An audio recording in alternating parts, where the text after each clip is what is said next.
Hello साथियों, नमस्कार। कैसे हैं आप सभी लोग? उम्मीद करते हैं बहुत ही अच्छे होंगे, अपनी तैयारी बहुत ही अच्छे तरीके से कर रहे होंगे। दोस्तों, जैसा कि आपको पता है इस चैनल पर आपको क्या दिया जाता है दोस्तों, यानी कि मॉक टेस्ट का सॉल्यूशन कराया जाता है। बहुत ही बढ़िया कंटेंट देने का प्रयास करते हैं दोस्तों। हर क्वेश्चन में ट्रिक भी बताते हैं दोस्तों, जैसा हो सकता है वैसा बताते हैं। तो SSC GD mini mock test, जैसा कि आरडब्ल्यू के ऐप में जो मिनी मॉक आने लगे हैं दोस्तों, यानी कि एसएससी जीडी का एग्जाम जो होने वाला है उसी के मुताबिक जो एक दो महीने पहले से ही मिनी मॉक टेस्ट आने लगते हैं, जैसा कि यार सभी को पता है। तो उनका सोल्यूशन हम हर दिन के दिन जैसे आते हैं उसी हिसाब से कराते रहते हैं। तो एसआईजीडी मिनी मॉक रीजनिंग 18 दिसंबर 2024 का, यानी इससे पहले एक दो यानी 16 तारीख से स्टार्ट हुआ था। उन सबकी लिस्ट बना दी गई है। रीजनिंग का भी एक करा चुके हैं, पहले आया हुआ था। उसके बाद में कल हमने मैथ का वीडियो डाला हुआ था, बहुत सारे बच्चों ने देखा हुआ। बहुत सारे बच्चे कहते हैं कि दोनों कराइए, रीजनिंग भी और मैथ भी। तो हम दोनों करा रहे हैं दोस्तों, आपके हिसाब से हमें चलना पड़ेगा। तो देख लेते हैं इसमें टोटल टाइम आपको कितना लगाना है। केवल और केवल आपको 20 ही मिनट लगाने हैं। तो यहाँ पर ये 20 क्वेश्चन दिए गए हैं, ये आपके लिए टाइम दिया, यानी एक क्वेश्चन को आपको केवल 1 ही मिनट में सॉल्व करना पड़ेगा। और 40 नंबर, यानी एक क्वेश्चन जो है 2 नंबर का होता है तो आपको 40 नंबर मिलेंगे। साथियों, अगर आप एक भी प्रश्न कम करते हैं तो आप सिलेक्शन से काफ़ी दूर रहेंगे, क्योंकि कंपटीशन काफ़ी दिनों दिन बढ़ती चली जा रही है। तो आपको कम से कम टाइम में ज़्यादा से ज़्यादा क्वेश्चनों को करना पड़ेगा, यानी 60 मिनट का टाइम दिया जाता है और 80 क्वेश्चन को आपको करना पड़ता है। तो देख लेते हैं किस तरह से करेंगे। तो SSC GD mini mock starting कब से? 16 दिसंबर 2024 से हो रहे हैं हम, और शाम को आ रही है दोस्तों। ठीक, अल्टरनेट सब कुछ बता चुके हैं, पहला वीडियो आप देखेंगे, बड़ी डिटेल से हमने बताया हुआ दोस्तों। ठीक, ये मिनी मॉक टेस्ट क्यों चलाएंगे दोस्तों? ये हमारी टाइम जो हमें ज़्यादा यानी कमी पड़ती है उसमें बहुत ज़्यादा हेल्प करते हैं। जैसे तो आपको रीजनिंग के लिए कितने मिनट दिए जाते हैं? 20 मिनट में आपको केवल 20% सॉल्व करना, यानी 1 मिनट में एक सवाल सॉल्व करना होता है। इसी तरह के सबका, यानी मैथ में आपको 25 क्वेश्चन दिए जाते हैं, क्योंकि वहाँ पर आपको क्वेश्चन ज़्यादा कभी कभी कैलकुलेटिव फंस जाता है तो वहाँ पर ज़्यादा टाइम लग जाता है उसमें।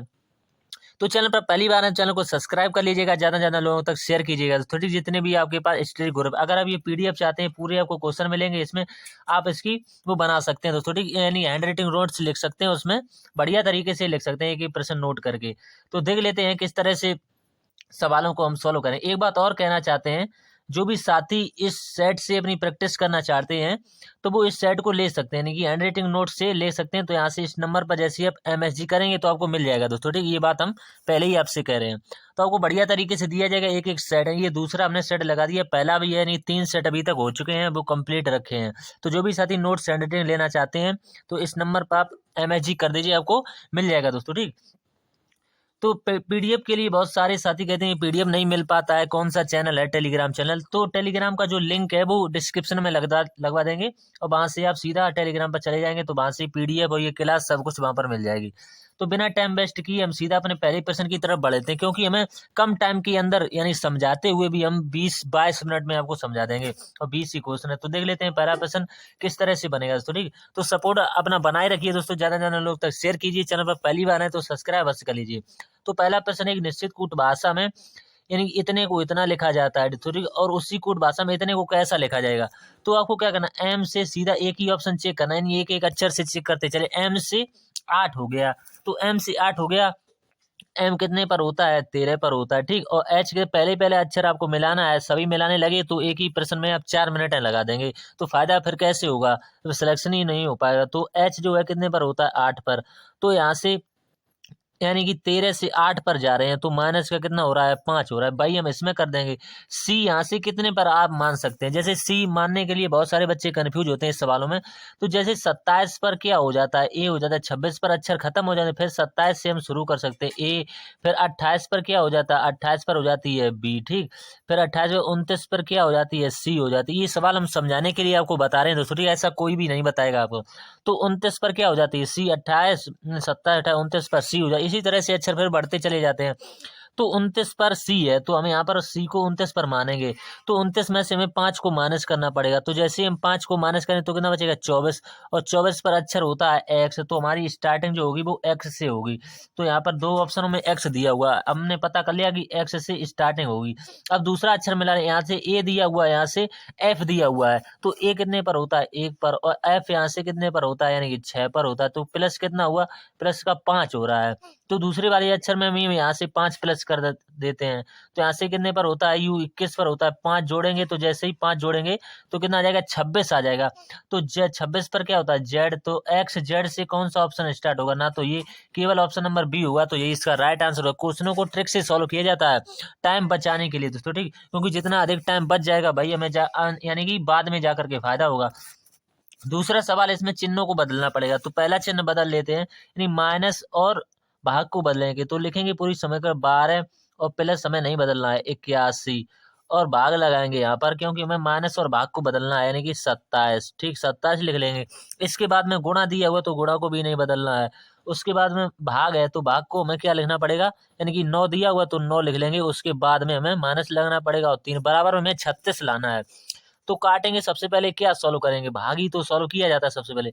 तो 21 यानी 27 से ये कितनी बार कट जाएगा, 3 बार कट जाएगा। 27 नहीं कितनी 81। अब आपको क्या करना, 12 और प्लस का 12 प्लस का 3, ठीक। अभी प्लस नहीं सॉल्व करना, बोर्ड मास नियम के अनुसार ही चलना है। इनटू लगाएंगे, ठीक, फिर 9 और माइनस का कितना करना पड़ेगा, और हमें गुणा सबसे पहले सॉल्व करना पड़ेगा। तो 12 और यहाँ पर कितना हो जाएगा 27, तो ठीक। तो इनको अब सॉल्व करना पड़ेगा प्लस वाले को, तो 27 और हमें यहाँ पर 12 को जोड़ लेंगे तो यहाँ से कितना आ जाएगा 9 और यहाँ से कितना आ जाएगा 3। अब 39 में से हमें 3 माइनस करना पड़ेगा, तो 39 में से जैसे ही आप 3 माइनस करेंगे तो आपको 36 मिल जाएगा। तो पहला ही ऑप्शन सेटिस्फाई कर गया। जब पहला ऑप्शन सेटिस्फाई कर जाता है तो हमें बहुत खुशी हो जाती है, क्योंकि अगर लास्ट में देता तो बहुत ज्यादा दुख हो जाता है, क्योंकि पूरा समय भी चला गया और लास्ट में जाके आंसर निकला। तीसरा सवाल जो है, इसमें आपको m का रिलेशन यहाँ से p से दिया हुआ, तो m 13 पर होता है, p जो होता है कितने पर होता है 16 पर, तो प्लस का कितना हुआ है 3 हुआ है। भाई हमें यहाँ से s कितने पर होता है 19 पर होता है, इसमें 3 हम प्लस करेंगे दोस्तों, ठीक। तो 19 20 21 और 22 पर क्या आता है, 22 पर आ जाती है v, तो v से स्टार्टिंग होगी। तो दूसरा हम मिला लेते हैं, यहाँ पर e दिया हुआ है, यहाँ पर f दिया हुआ, 5 से 6 हुआ है। तो q कितने 17, 17 से 18 यानी कि r वाला सही होगा, तो बी आर एल आपका राइट आंसर हो जाएगा। तो आपको पूरा ऑप्शन ही नहीं देखना है दोस्तों, यानी कि सभी अक्षर केवल पहले को देखना है, फिर दूसरे जो भी कॉमन नहीं होता है तो हमारा आंसर आ जाता है दोस्तों, ठीक। पूरा आप ऑप्शन मिलाते रहेंगे तो बहुत ज़्यादा टाइम लग जाएगा। तो अगला जो सवाल है, इसमें आपको रिपीटेड सीरीज दे रखी है, तो इसमें आपको कितने अक्षर हैं, 1 2 3 4 5 6 7 8 9 10 11 12 13 14 15 हैं। तो आप चाहें तो 5 5 के फॉर्म में डिवाइड कर लेंगे दोस्तों। हम इसको आपको लिख के बता देते हैं। तो इस तरह से हमने लिख लिया, क्योंकि आपका टाइम खर्च भी ना हो, हमें लिखने में भी ज़्यादा टाइम लग जाता है, तो हमने दोस्तों लिख लिया, आप देख सकते हैं। तो यहाँ से हम 1 2 3 4 5 5 के फॉर्म में डिवाइड कर लें, 1 2 3 4 5। अब लास्ट में भी 5 बचे होंगे, 1 2 3 4 5। अब हमें देखना है यहाँ पे, हमें यहाँ पे भरना है। तो हम देखेंगे कि पहले पर जेड है तो दूसरे पर यहाँ पर ए भरा हुआ, तो हम यहाँ पर भी ए भर देंगे दोस्तों। अब पहला दूसरा तीसरे पर देखेंगे, पहला दूसरा तीसरे पर एफ भरा हुआ, तो यहाँ से एफ भर देंगे। अब ए एफ से जो भी ऑप्शन स्टार्ट होगा भाई आपका राइट आंसर होगा। तो ए ऑप्शन से आप ऑप्शन चेक कर सकते हो, ऑप्शन नंबर बी में दिया होगा। यहाँ से पहले में डी दिया हुआ, तो डी तो कभी नहीं हो सकता है। तो हम सबरे आपको भर के बताए, यहाँ पर जेड भरा जाएगा, पहले पर जेड है तो यहाँ पर भी, तो पहला दूसरा तीसरे तीसरे पे हमने एफ भर लिया, तो यहाँ पर भी एफ आएगा। फिर इसके बाद हमने ए पर, यहाँ पर पहले पर क्या होगा जेड होगा, दूसरा तीसरे पर क्या होगा एफ होगा, और चौथे पर क्या होगा, पहला दूसरा चौथे पर यू होगा। तो जो चीजें हमने भरी हैं वो डैश के नीचे ही लिखी हैं। आप देख सकते हैं जो भी ऑप्शन दिया होगा तो ऑप्शन नंबर बी में होगा शायद दोस्तों, ठीक। तो इस तरह से आप इसको सॉल्व कर सकते हैं। अगला जो क्वेश्चन है, ये सभी पेन जो है कथन से दिया हुआ है, सभी पेन पेंसिल हैं, सभी पेन जो है, तो पेन जो है हम यहाँ से लिख सकते हैं PEN, सभी पेन जो है क्या है, सभी पेन जो है किसके अंतर्गत आएंगे, यानी पेंसिल के अंतर्गत आएंगे दोस्तों, ठीक, पेंसिल के अंतर्गत आएंगे। तो इस तरह से लिख लेंगे। फिर है कुछ मार्कर जो है पेंसिल है, तो पेंसिल का इतना हिस्सा जो है वो मार्कर के अंतर्गत दिया हुआ है। तो निष्कर्ष देख लेंगे, निष्कर्ष दिया हुआ है सभी पेन मार्कर हैं, यानी कि सभी पेन, तो पेन तो यहाँ पर दिए हुए और मार्कर यहाँ पर दिया हुआ, तो इनका कोई संबंध है कभी नहीं हो सकता, तो पहला वाला गलत हो जाएगा, यानी कि पहला वाला गलत हो जाएगा। दूसरा है कुछ पेन मार्कर हैं, तो पेन यहाँ पर दिया हुआ है दोस्तों, ठीक, और मार्कर कहाँ पर दिया हुआ है, यहाँ पर दिया हुआ है, तो पेन और मार्कर का भी कोई संबंध नहीं होता, ये भी गलत हो जाएगा। तो कोई भी निष्कर्ष अनुसरण नहीं करता है। तो इसमें जिस भी ऑप्शन में दिया होगा कोई निष्कर्ष अनुसरण नहीं करता, यानी ऑप्शन नंबर ए में दिया होगा भाई आपका राइट आंसर हो जाएगा। अगला सवाल देख लेते हैं। इसके बाद, एक पंक्ति में 47 गाड़ियां हैं, काली गाड़ी दाईं ओर से 18वीं है तथा सफेद गाड़ी दाईं ओर से 39वीं है, तो काली तथा सफेद के मध्य में कितनी गाड़ी है, तो इसमें बीच में पूछा हुआ है। तो कुछ नहीं करना, आपको शॉर्ट ट्रिक का फॉर्मूला लगा देना, बस आपका आंसर आ जाएगा। तो 39 दिया हुआ है, 39 में आपको क्या करना है, जो ये संख्या दी हुई है 18 है जो यहाँ से दिया हुआ कि 18वीं है, तो 39 में से 18 को माइनस करेंगे तो हमें पता चल जाएगा। और एक जो संख्या यानी कि 2 बार काउंट हो जाती है उसको हमें माइनस करना पड़ता है, जैसे कुल बराबर बाएं प्लस दाएं माइनस वन करते हैं उसी तरह से होता है। तो इसमें से घटा लेंगे आसानी से, तो घटाएंगे यहाँ से इकाई अंक से, यहाँ पर कितना बचेगा 9 में से 8 जाएगा, यहाँ से 1 बचेगा, 3 में से 1 को घटाएंगे कितना बचेगा 2 और 1 ये माइनस कर देंगे तो 20 ऑप्शन नंबर बी में दिया हुआ है, यही इसका राइट आंसर हो जाएगा। तो उम्मीद करते हैं आपको समझ में आ गया हो दोस्तों वीडियो फुल जरूर वॉच कीजिएगा, क्योंकि तभी आपको कुछ ना कुछ अवश्य सीखने को मिलेगा। क्योंकि हमने इतने अभी सवाल बताए तो कुछ साथी हो सकता है वीडियो छोड़कर चले जाए, लेकिन आपको अगर आप जब तक 20% नहीं बना पाएंगे तब तक आपको कुछ भी नहीं सीखने को मिलेगा। अगर एक भी पर्सन आप स्किप करेंगे तो सिलेक्शन से उतना ही दूर भाग जाएंगे। तो क्वेश्चन नंबर 7 है, ये किस तरह से बनेगा। निशा जो है दिलीप की पुत्री है, वह देव यानी देवेशी से कहती है कि तुम्हारी माँ जो है ऋतु मेरे पिता की छोटी बहन है जो कृष्णा की दूसरी संतान है, तो कृष्णा का स्वदेशी से क्या संबंध है। तो रक्त संबंध से बढ़िया प्रश्न है, देख लेते हैं किस तरह से बनेगा। तो सवाल को दोबारा से रीड करेंगे कि निशा जो है वो दिलीप की पुत्री है, यानी निशा जो है वो दिलीप की पुत्री है। तो यहाँ से हम दिलीप को यहाँ से लिख लेंगे, ठीक, डी से डिनोट कर लेंगे क्योंकि जगह थोड़ी कम है तो इसीलिए। और निशा तो एन से डिनोट कर लेंगे, इनकी पुत्री है तो माइनस का चिन्ह लगा लेंगे। तो अब सवाल में आगे क्या कह रहे हैं कि वह देवसी से कहती है तुम्हारी माँ, यानी कि देवसी से कहती है, तो देवसी से कहती है कि तुम्हारी माँ कौन है, ऋतु। तो ऋतु को यहाँ से आर से डिनोट कर लेंगे दोस्तों, ठीक, ऋतु को यहाँ से आर से डिनोट कर लेंगे, तो यहाँ से आर से डिनोट हम आसानी से कर लेंगे। और यहाँ से देवसी यानी कि देवेशी लिख लेंगे दोस्तों, ठीक, देवेशी ये इनकी माँ हो जाएगी तो देवेशी लिख लेंगे। तो सवाल को आसानी से पढ़ते हुए समझते चलिए। तो कह रहे हैं कि तुम्हारी माँ मेरे पिता की छोटी बहन है, यानी कि इनके पिता की जो है छोटी बहन है, तो इनके पिता कहाँ से होंगे, यानी फादर लिख लेंगे, एफ से डिनोट कर लेंगे, इनके पिता हो जाएंगे ये। इनकी पिता की छोटी बहन है, तो इनके पिता की छोटी बहन है, यही तो हो जाएगी, यानी इनके पिता की छोटी बहन है ये कह रहे हैं, तो ये इनकी पुत्री हो जाएगी। तो इनके पिता की छोटी बहन है, तो बहन को कहीं भी लिख सकते हैं, इनके पिता की छोटी बहन है, तो ये वाली इनकी पुत्री हो जाएगी और ये वाला इनका पुत्र हो जाएगा। आसानी से ये आप कॉमन सेंस लगा लिया करो, तो ठीक, ये इनका पुत्र हो जाएगा। अब सवाल में जो कह रहे हैं वो देख लेते हैं। कृष्णा का स्वदेशी से क्या संबंध है, यानी कृष्णा का जो है वो स्वदेशी से क्या, यानी कि यही कृष्णा दिया हुआ है, इनके पिता जो है ये कृष्णा है। स्वदेशी से, तो से यहाँ पर लगी हुई है, से यहाँ पर, ये इनकी माता है। और माता के यहाँ पिता को क्या कहते हैं, माता के यानी मम्मी के पिता को क्या कहा जाता है, नाना कहा जाता है, आप सभी लोग जानते हैं। तो नाना जो है इनका राइट आंसर आ जाएगा। उम्मीद करते हैं समझ में आ गया होगा, केवल कॉन्सेप्ट को समझ लेना था, बस आंसर आ जाता। अब ये सीरीज दी गई, जब भी सीरीज आपको बढ़ते हुए क्रम में लगे कि सीरीज बहुत ज्यादा गैप हो रहा है यानी बड़ी संख्या है, तो गुणा श्रृंखला के चांस ज्यादातर रहते हैं दोस्तों, ठीक। तो गुणा श्रृंखला के चांस रहेंगे, तो कैसे रहेंगे, यानी 38 दिया हुआ है, ठीक। 38 में हमें क्या करना पड़ेगा, 38 में हम गुणा करके देखेंगे 3 की, गुणा 3 की करेंगे प्लस 6 करेंगे तो हमें 120 मिल जाएगा दोस्तों, आप चाहे तो करके देख लेंगे। गुणा 3 की करेंगे प्लस 6 करेंगे तो मिल जाएगा। फिर हमें इसमें 120 में भी करनी पड़ेगी भाई, 120 लिखेंगे, 20 में भी 3 की गुणा और प्लस 6 करना पड़ेगा, 3 की गुणा प्लस का 6 करना पड़ेगा, तो हमें 366 मिल जाएगा। अब भाई हमें 366 के साथ भी करना पड़ेगा, 366 इंटू 3 और प्लस का 6 इतना करना पड़ेगा। जैसे ही आप ये करेंगे तो आपका आंसर आ जाएगा पहला ही ऑप्शन दोस्तों, ठीक, यानी 1104, यही इसका राइट आंसर हो जाएगा। क्योंकि जब सीरीज बढ़ती हुई चली जाती तो गुणा और प्लस की चीजें आपस में बढ़ने लगती हैं दोस्तों, ठीक। तो अगला सवाल 9वां है, ये बढ़िया प्रश्न है दोस्तों, ठीक। इसमें आपको क्वेश्चन मार्क के स्थान पर बताना है कि क्या आएगा। तो देख लेते हैं, 9वां प्रश्न बढ़िया है।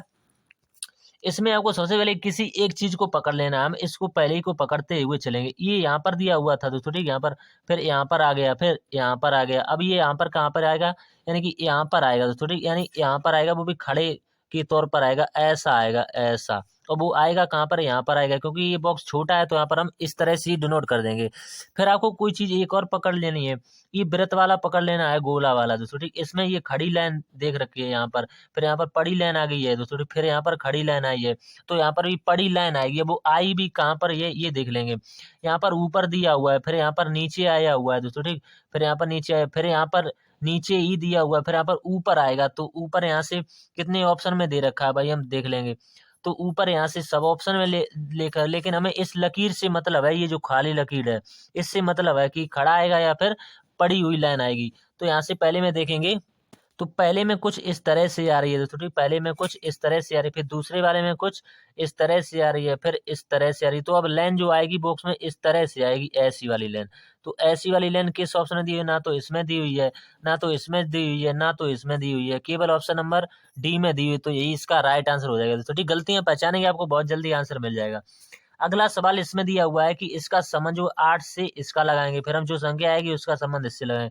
तो कुछ नहीं करना, 8 का आपको वर्ग कर लेना है। देखेंगे ये संख्या 8 के वर्ग के पास लग रही है, यानी 64। तो 64 में हमें कितना जोड़ना पड़ेगा कि आ जाए दोस्तों, यानी कि हमें 70 लाना पड़ेगा। तो हम 6 जोड़ के देख लेंगे दोस्तों, ठीक। 6 जोड़ेंगे, 0 एक हासिल यानी कि 7, तो 70 हमें मिल जाएगा। भाई हम यहाँ पर कर लेंगे, तो हम यहाँ पर सबसे 9 के हमें आसपास लग रहा है 87। तो 9 का वर्ग कितना हो जाएगा? 81 हो जाएगा। तो 81 में हमें कितना जोड़ना पड़ेगा? जितना यहाँ पर जोड़ा है भाई यहाँ पर जोड़े, तो 6 को जोड़ना पड़ेगा, तो हमें 87 मिल जाएगा। तो क्वेश्चन मार्क की जगह पर क्या आएगा? 9 आएगा दोस्तों, ठीक। उम्मीद करते हैं समझ में आ गया होगा। अगला सवाल देख लेते हैं इसके बाद। इसमें भी ये पिछले भी मिनी मॉक टेस्ट में बना हुआ था, जो हमने सोल्यूशन पहले डाल दिया हुआ है, ठीक। तो इसमें भी क्वेश्चन मार्क इस तरह लुप्त संख्या का मान आपको बताना है। तो लुप्त संख्या का मान आप किस तरह से बता पाएंगे? तो देख लेते हैं ये किस तरह से बनेगा। यहाँ पर 12 दिया हुआ है और 18, यानी 30 बीच वाला हमें पद फाइंड करना है। तो हमें लास्ट वाले पदों के का कुछ ना कुछ करना पड़ेगा। तो हम 12 और प्लस का 18 को कुछ ना कुछ करके देख लेते हैं। तो 12 और 18 को सबसे पहले जोड़ेंगे, इकाइयों को जोड़ेंगे। यहाँ पर कितना आ जाएगा? 0। यहाँ पर कितना आ जाएगा? 90। तो 90 को हमें 30 बनाना है। तो 90 को हम 30 बनाएंगे तो किस तरह से ये बन जाएगा? तो 90 को 30 बनाने के 3 से डिवाइड कर देंगे दोस्तों, ठीक। 3 तिरके 9 और 3 तिरके 9, तो ये 30 बन जाएगा। यानी कि हमें 3 से डिवाइड करना पड़ा। भाई हम इसमें करके देख लेंगे। 18 दिया हुआ है और 18 और प्लस का कितना दिया हुआ है? 27 दिया हुआ है। तो 18 और 27 को जोड़ लेंगे। 8 7 15 की 5, और यहाँ से कितना आ जाएगा? 1 2 और 1 3 और 1 4, यहाँ से कितना आ जाएगा? 45, यानी कि पूरा पूरा यहाँ से मिल रहा है। तो इसमें साथियों सीधा सीधा योग हो रहा था, जो हमने वहां पर 0 लिख दिया था, इसमें कुछ वो दिखाई नहीं दिया था, तो उसके कारण हम समझ नहीं पाए थे, तो वहां पर 0 लिख दिया था। लेकिन इसमें सीधी सीधी यानी कि प्लस हो रहा है, तो आंसर आ जाएगा। यानी 12 और 18 को जोड़ेंगे तो कितना आ जाएगा? 30 आ जाएगा दोस्तों, ठीक। इतना करना है आपको, ठीक। फिर 18, तो जब हमने ई वाला जोड़ा तो हमें पता चला कि यहाँ पर हमने कुछ गलत लिख दिया, तो इसके लिए क्षमा चाहेंगे। तो यहाँ से 18 और 27 को जोड़ लेंगे, तो यहाँ से कितना आ जाएगा? पूरा पूरा 45 है, केवल जोड़ना ही था बस। तो 24 और 24 को जोड़ लेंगे, 24 प्लस का 24, तो यहाँ से कितना आ जाएगा? 48, जो आपका राइट आंसर आ जाएगा। उम्मीद करते हैं उस समझ में आगे होगा। 48 किसी ना किसी ऑप्शन में दिया होगा, ठीक। अगला सवाल इसके बाद देख लेते हैं, क्वेश्चन नंबर 12। 5 व्यक्ति दिए हुए हैं, एल एम एन ओ और पी, वृत्ताकार मेज के प्रत्यय बाहर की ओर मुख करके बैठे हैं। पी एल के दाईं ओर ठीक बगल में बैठा हुआ है, पी एम की दाईं ओर दूसरे स्थान पर बैठा है, एन पी और एम की ठीक बगल में बैठा है, एल की बाईं ओर ठीक बगल में कौन बैठा है? वो ये पूछा हुआ। तो बढ़िया सवाल है, देख लेते हैं। तो सबसे पहले इनको बैठा लेना है दोस्तों, ठीक। और इनका जो मुंह है वो देख लेते हैं किस तरह से बोला गया। 5 व्यक्ति हैं, 2 3 के बाद 4 के बाद 5। यहीं पर बच्चे कंफ्यूज होते हैं, क्योंकि इसमें कर दिया है कि एक वृत्ताकार मेज के परतः बाहर की ओर, केंद्र की बाहर की ओर, तो ये इनके बाएं दाएं चेंज हो जाएंगे दोस्तों, ठीक। इधर जो हो जाएगा वो इनका क्या हो जाएगा? इधर जो हो जाएगा वो इनका बायां हो जाएगा, ठीक। इधर बायां हो जाएगा, और इस साइड जो हो जाएगा यानी उल्टे हो जाएंगे, इस साइड जो हो जाएगा वो इनका दायां हो जाएगा, जब केंद्र की बाहर की ओर मुख करते हैं तब। और अंदर की ओर करते हैं तो भाई सेम रहता है। तो यहाँ से देख लेंगे इनको किस तरह से बैठा लेंगे। पहली स्टेप करेंगे, पी एल के दाईं ओर ठीक बगल में बैठा, तो एल को हम यहाँ पर बैठाएं, तो एल का दायां कह रहे हैं, तो एल के दाईं ओर ठीक बगल में बैठा है। एल के एल के दाईं ओर ठीक बगल में बैठा है, तो कौन बैठा हुआ है? एल के ठीक दाईं ओर, यानी कि पी बैठा हुआ है। तो पी को हम यहाँ पर बैठा लेंगे, यहाँ पर आसानी से, ठीक। पी को हम यहाँ पर बैठा ले, एल के दाईं ओर ठीक बगल में बैठा हुआ है, तो एल का दायां यानी कि इस साइड होगा। तो दायां इसका कुछ इस तरह से होगा, इस साइड। दूसरे दायां इधर लिखा हुआ है, बायां इस तरफ लिखा, तो इधर नहीं आ सकता, क्योंकि ये अगर केंद्र की ओर मुख करके कहता तो पी यहाँ पर आ सकता है। तो पहली स्टेप हमारी कंप्लीट हो गई। दूसरी देख लेते हैं कि एम पी के दाईं और दूसरे स्थान पर बैठा। एम जो है वो पी के, यानी कि पी के दाईं ओर, तो पी का दायां किस तरफ होगा? इस तरफ होगा, तो पी के दाईं ओर, ठीक है। यहाँ पर क्या आ जाएगा? एम आएगा, पी के ठीक दाईं ओर। पी की दाईं ओर दूसरे स्थान पर बैठा है, ना कि ठीक उसी तरफ बैठा, तो दूसरे स्थान पर क्या है? यहाँ पर बैठेगा। पी के दाईं ओर दूसरे स्थान पर एम बैठा हुआ, तो पहला स्थान दूसरा स्थान ये हो गया। अब अगली स्टेप देख लेते हैं। एन पी और एम की ठीक बगल में बैठा। एन जो है वो पी और एम की ठीक बगल में बैठा है, तो एन यहाँ पर आ जाएगा। बस ठीक बगल का मतलब क्या होता है? दोनों के बीच में ही बैठा होगा। अब क्या बचा हुआ? एक लोग बचा हुआ है, कौन? ओ बचा हुआ, तो ओ को यहाँ पर रख लेंगे, तो ओ यहाँ से आ जाएगा। अब सवाल में पूछा क्या है वो देख लेते हैं। एल के बाईं ओर ठीक बगल में कौन बैठा, एल ये बैठा हुआ, एल के बाईं ओर, तो बायां बायां कौन है, ओ बैठा हुआ, तो ओ जो है इसका राइट आंसर आ जाएगा। उम्मीद कि किसी भी तरह से आप बनाएं आपका राइट आंसर ही आएगा, चाहे आप इस कहीं से भी बनाएं लेकिन आंसर आपका भाई आएगा। इसके लिए हमने बता ही भी दिया है दोस्तों, ठीक, पहले आप वीडियो जिस भी नहीं देखा है स्किप कर दिया है, उन सभी भाइयों को नोट्स जो है यहाँ पर मिल जाएगा दोस्तों, ठीक, जो भाई लेना चाहते हैं इनका नोट्स। अगला सवाल है इनके बाद 13, इसमें आपको आकृति को घुमाने की अनुमति नहीं दी गई है, तो देख लेते हैं कौन सी आकृति इसमें अंतर्निहित है, ये पूछे तो इस वाली को देख लेंगे तो यहाँ पर वृत्त में हमें कहीं भी ऐसा नहीं दिख रहा है दोस्तों, ये तो ये वाला तो गलत हो जाएगा। इस वाले में बी में देखेंगे तो बी वाला आधा वृत्त हम देखेंगे, यानी यहाँ से लेकर के आधा इस तरह से मिलेगा, फिर इसी के सारे ये लकीर जा रही है दोस्तों, इस लकीर में कुछ इस तरह से ये लकीर आ रही है, इस लकीर के बाद में यहाँ से बीच में से ये एरो भी आ रहा है, यहाँ पर हमें मिल जाएगा एरो के बाद में फिर पूरा पूरा, तो यही बी वाला ऑप्शन राइट हो जाएगा, ना कि ये मिलेगा ना कि ये मिलेगा, बस गलतियों को ढूंढना है, आपका आंसर आसानी से मिल जाएगा। इसमें पूछा हुआ कि संख्या 5 किस श्रेणी को दर्शाती है, तो संख्या 5 जो है ये किस श्रेणी को दर्शाती है, भाई आपसे पूछा हुआ। तो त्रिभुज किन को दर्शाता है, और त्रिभुज जो है गायक को निरूपित करता है, तो त्रिभुज जो है वो किसको दर्शाता है, यानी कि गायक को दर्शाता है, ठीक, गायक, तो गायक यानी सिंगर को। फिर यहाँ पर दिया हुआ है वृत्त, यानी कि वृत्त तो बाद में दिया हुआ, ये वर्ग दिया हुआ, वर्ग जो है भारतीयों को दर्शाता है, यानी इंडियन को दर्शाता है, तो इंडियन हम लिख लेंगे। फिर इसके बाद में दिया हुआ है वृत्त, वृत्त जो है वो सैनिक को दर्शाता है दोस्तों, ठीक, सैनिक, तो ऐसे हम सैनिक लिख लेंगे। अब पूछा हुआ सो देख लेते हैं, संख्या 5 किस श्रेणी को दर्शाती है, तो संख्या 5 जो है वो किस किस में आ रहा है, भाई आपसे पूछा हुआ है। तो संख्या 5 जो है भारतीय है, जो सैनिक को नहीं दर्शाता है, तो जो तो भारतीय है लेकिन सैनिक को नहीं दर्शाता है, ये आपको लिख लेना। तो ये बी ऑप्शन में दिया हुआ था, तो ठीक, बी ऑप्शन जो है इसका राइट आंसर, यानी कि ये भारतीय तो है लेकिन सैनिक नहीं है, ये सैनिक के अंतर्गत कहीं आ रहा है, 5 कहीं सैनिक का जो दिया हुआ है वो केवल व्रत दिया हुआ, तो 5 इसमें नहीं आया है, तो ये जो 5 जो है ये भारतीय तो है लेकिन सैनिक नहीं है, तो यही इसका राइट आंसर हो जाएगा, बस समझना था। अगला सवाल है इसके बाद में, इसको सिक्वेंस में लगा लेना था, तो किस तरह से लगा लेंगे देख लेते हैं। हम कितने लोग लिखेंगे, 5 है, यानी कि 5 दिए हुए हैं, तो हम 1 लिख लेंगे, 2 लिख लेंगे, 3 लिख लेंगे और 4 लिख लेंगे और 5 ले लेंगे, बस गलतियों को पहचान लेना। आंसर आपका आपके सामने, पी समय है तो हमारा आंसर नहीं हो सकता दोस्तों, ठीक, पी समय है। आर भी समय दिया हुआ है, ई देख लेंगे, पहले में ई दिया हुआ है, दूसरे में ई दिया हुआ है, पहले में ई दिया हुआ है, फिर दूसरे में आई दिया हुआ, तो यहाँ पर बिंदी रख लेंगे तो ये आई बन जाएगा, दूसरे में आई, तीसरे में ई दिया हुआ है, ठीक, तीसरे में ई, चौथे में भी ई दिया हुआ है, इसमें भी आई दिया, ई दिया हुआ है। तो इन सब में हमें सबसे पहले जो आएगा वही हमें सॉल्व कर लेना है। इस तरीके के सवालों में केवल आपको शॉर्ट टिकट ही लगानी है दोस्तों, ठीक, क्योंकि आप सभी को देखते रहेंगे तो बहुत ज़्यादा कंफ्यूज में पड़ जाएंगे।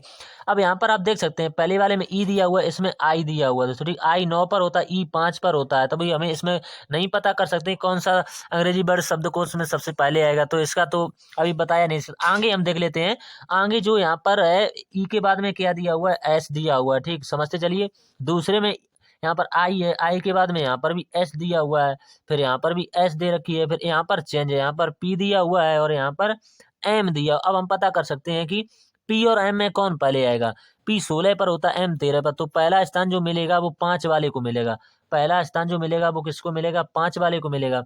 दूसरा स्थान जो मिलेगा वो 4 वाले को, दूसरा स्थान हमने यानी 54 से जो भी ऑप्शन राइट होगा आपका, ज्यादा नहीं, सबरे नहीं चेक करने, केवल हमें एक ही 2 चेक करने पड़ते, बस ऑप्शन मिल जाता है, हम टिक कर देते हैं, आगे बढ़ जाते हैं। तो इतना तो आपको देखना पड़ेगा। तो ये 5 और 4 से ऑप्शन नंबर ए स्टार्ट होगा, आप चाहें तो मिला सकते हैं दोस्तों, ठीक, हमने आपका इसका राइट आंसर ही बता दिया है।